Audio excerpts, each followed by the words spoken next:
If we can create the hardware of the future, then why not the soldier to operate it? In Legacy and in the original Tron movie, the Lightcycles are so iconic. And those scenes are people's favorite scenes. But then, how do we elevate it? How do we go to the next level? You have 29 minutes to bring me Eve, Kip.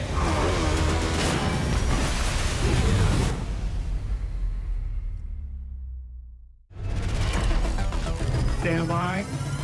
This is at 80% speed.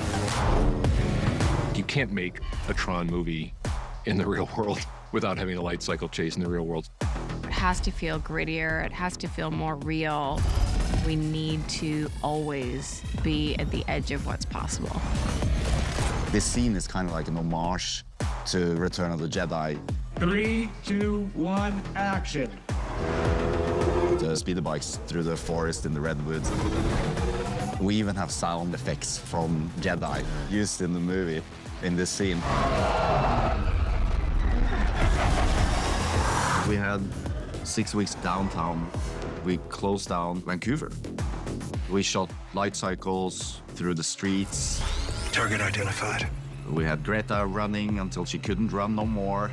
So much running. There are things we had to do that it's just better if you do it for real. We had an incredible stunt team, but we did a lot of stuff on our own. We had Jodie down there doing her thing. Something I get asked a lot is how much of this was just us operating with imagination and screens. This is actually practical. 3, 2, 1.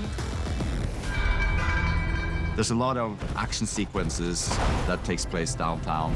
Oh yeah, you want to play?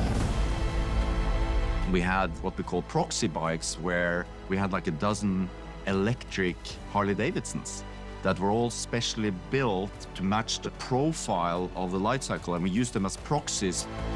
We put light on them and we ran them through the shot to get the light to reflect on the streets and the water and the buildings, so that Industrial Light and Magic could put the CG bikes on top of some of these shots. And cut. Cut it, cut. That was great. Transfer complete.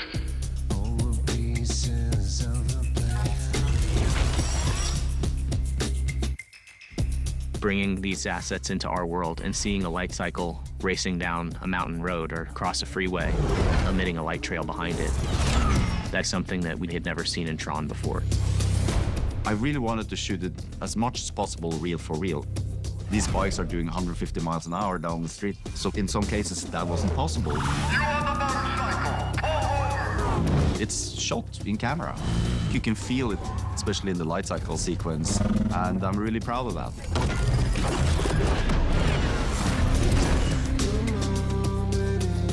Being on the light cycle is powerful. Classic. I was on that ride myself, you know, daily, and it was really exciting. To be out there on the streets of Vancouver at night, in the rain, racing these motorcycles around, crashing cars, the more we could bring that reality to life, the better. And it's a nice juxtaposition against the virtual world. The special effects guys, amazing team in Vancouver. They rigged 6 police cars. They were pre-cut.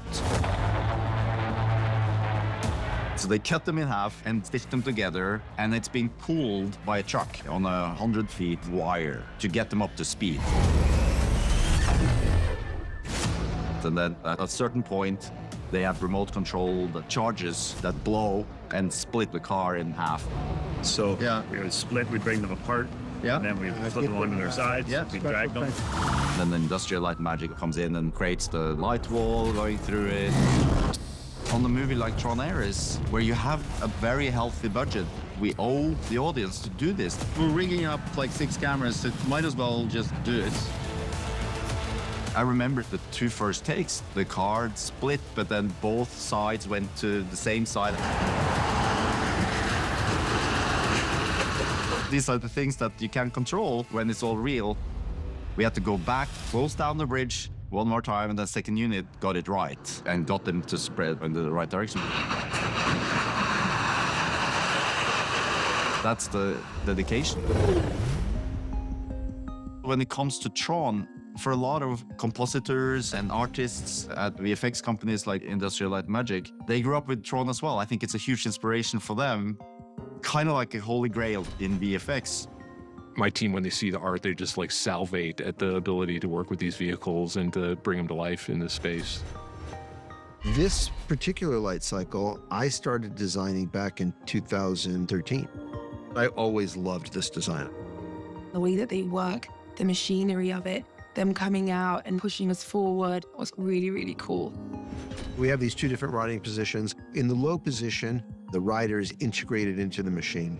And when you sit up, the helmet retracts. So it gives us the ability to see the actors' faces. It feels fresh and exciting without feeling outside of what everybody knows Tron to be.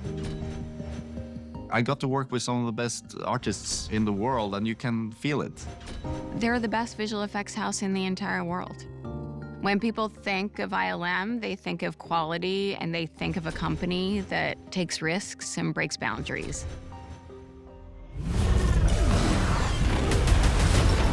It's a very high standard. It's a very high level of artistry. We have over 2,000 VFX shots in the film. It's daunting to go into it. And you don't really know where to start, and it's almost impossible to watch the film when you're working on it, you're editing it, you're cutting it together, but half the movie is really missing until the very last moment. It's been amazing. I feel like a kid in a candy store.